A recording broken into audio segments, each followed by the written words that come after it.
মিষ্টি খাওয়ার কম্পিটিশন শুরু হচ্ছে। চলো দেখা যাক কটা মিষ্টি খেতে পারে। এই যে এইখানে বসানো আছে, এটা একটা হয়েছে সবে। দুই যাচ্ছে। ও জেঠিমা মিষ্টি দাও, মিষ্টি মিষ্টি। ও কম্পিটিশনে বসেছে, দুটো হয়েছে। চলো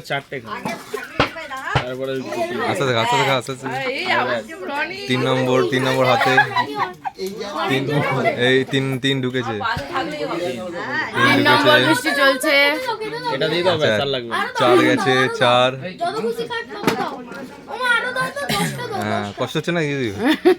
হচ্ছে তো, ঠিকঠাক হচ্ছে তো? 4 নম্বর রত্ন আছে, 4 নম্বর ঢুকে গেছে। 4 নম্বর ঢুকেছে। আচ্ছা, সাথে বাড়ি যায়, পুরো গায়ে ঢালবে। তুমি একটা খাও। এই গায়ে ঢালি। 4 নম্বর। ঢালি তো দেখি। 5 নম্বর আসছে। 5 নম্বর। আস্তে খাও, জোর করে খেও না। 5 নম্বর। 5 নম্বর ঢুকে গেছে। আর এটা হবে 6 হবে। 5টা ব্যাস। 5টা। এই কেন এবার কেন? এই গাড়া। না আমি খাই না। খেতে পারবো, রাত হয়ে যাবে।